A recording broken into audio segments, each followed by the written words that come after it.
बिस्मिल्लाहिर्रहमानिर्रहीम रब्बिश्रह ली सदरी वयस्सिर ली अमरी वहलुल उक़दतम मिन लिसानी यफ़क़हू क़ौली। अस्सलाम वालेकुम स्टूडेंट्स, उम्मीद है आप खैरियत से होंगे। जैसा कि आपको मालूम है कि हम ऑब्जेक्ट ओरिएंटेड प्रोग्रामिंग में कंस्ट्रक्टर को डिस्कस कर रहे थे, तो आज हम इसमें कंस्ट्रक्टर का बड़ा अहम फीचर डिस्कस करेंगे जिसका नाम है कंस्ट्रक्टर ओवरलोडिंग। तो what is a constructor overloading?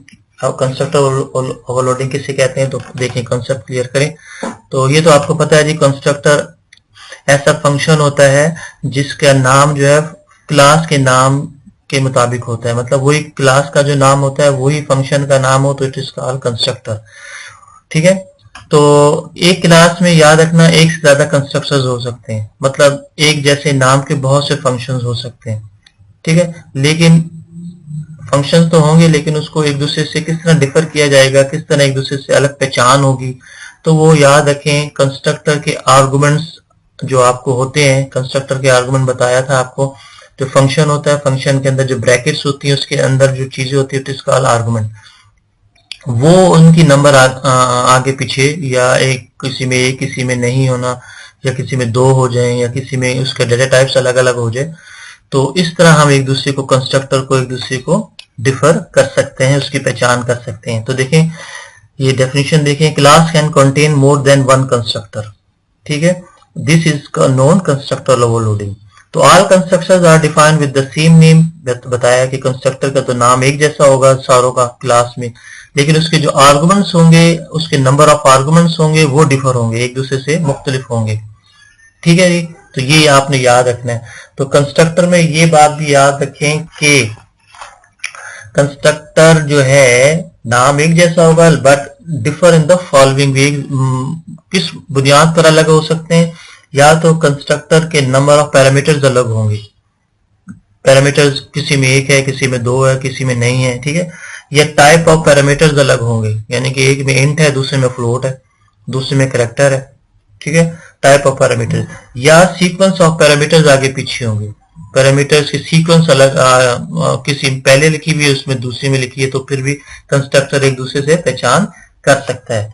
ठीक है, तो अभी आप एग्जाम्पल से समझेंगे। ये देखें, एक आपके सामने एग्जाम्पल है, देखें, क्लास का नाम पैरामीटर है। ठीक है, वही कंस्ट्रक्टर का नाम नीचे नजर आ रहा है आपको, ठीक है, लेकिन इसमें कोई पैरामीटर नहीं है, तो ये कंस्ट्रक्टर हो गया एक पहला कंस्ट्रक्टर। ठीक है, अब वही कंस्ट्रक्टर नीचे भी है, देखें, लेकिन इसमें एक पैरामीटर है, तो it is called constructor overloading. ठीक है, अब एक तीसरा पैरामीटर है, सॉरी कंस्ट्रक्टर है।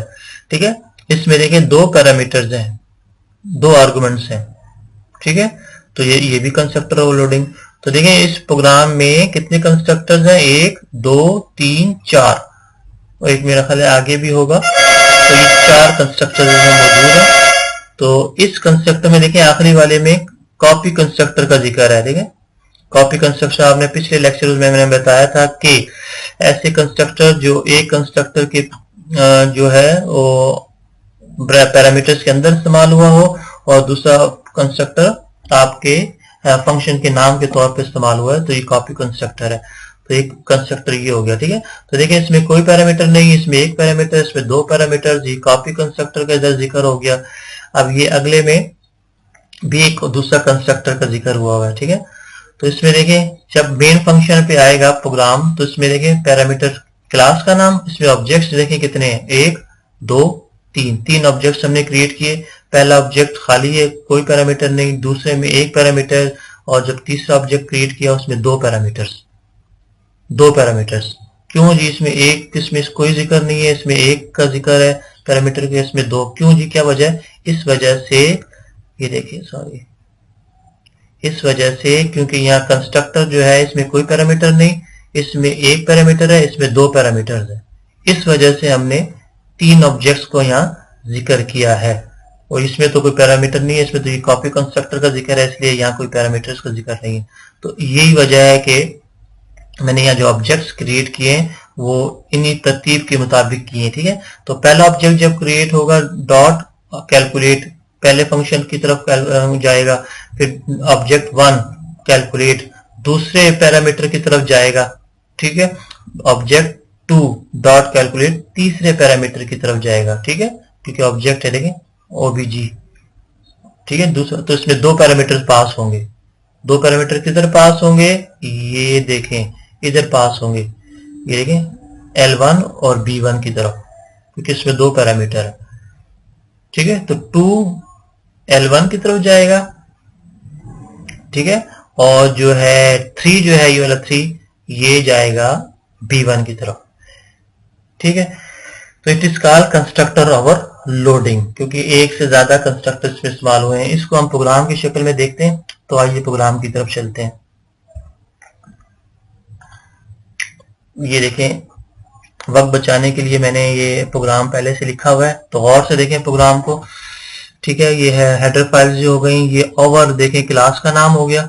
ठीक है, प्राइवेट दे दिए, दो मेंबर्स हमने दे दिए, प्राइवेट है मतलब नम और ch, क्योंकि ये इसी क्लास में यूज हो रहे हैं नम और ch, कहीं बाहर इस्तेमाल नहीं हो रहे इसलिए प्राइवेट।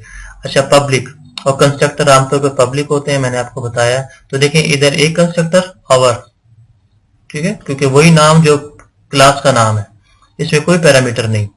अच्छा, दूसरा कंस्ट्रक्टर जिसमें दो पैरामीटर्स हैं, इंट n और कैरेक्टर c।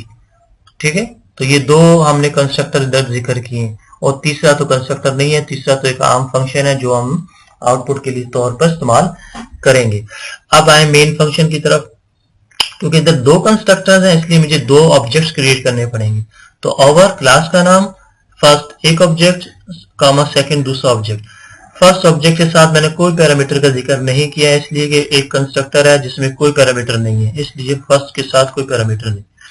सेकंड ऑब्जेक्ट जब क्रिएट किया उसमें मैंने दो पैरामीटर्स दिए हैं, इस वजह से, क्यों, क्योंकि दूसरा कंस्ट्रक्टर है उसमें दो पैरामीटर्स हैं, पहला इंट है, जी बिल्कुल 100 इंट है, दूसरा कैरेक्टर है, दूसरा भी कैरेक्टर है।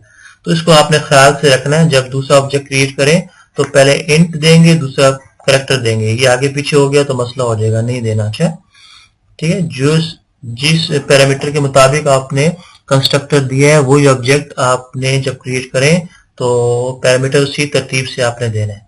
अब देखें नीचे ये तो प्रिंट हो जाएगा।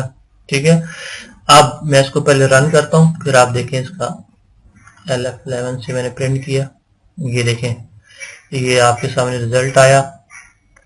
पहले देखें the contents of first num is equal to 0, ch is equal to x, the contents of second num 100 ch p। तो देखें पहला जब होगा फर्स्ट, पहला ऑब्जेक्ट डॉट शो, जब ये डॉट शो को कॉल करेगा, ये इसको कॉल किया ना, तो अब num की कीमत 0 प्रिंट होगी, ch की कीमत x प्रिंट होगी। क्यों, क्योंकि पहला कंस्ट्रक्टर को कॉल करेगा, पहला कंस्ट्रक्टर का इसके साथ ताल्लुक है, क्योंकि जिसमें पैरामीटर्स नहीं है, तो num is equal to 0 है, ch is equal to x है। आई समझ, क्योंकि ये पहला ऑब्जेक्ट है ना, उसने कॉल किया।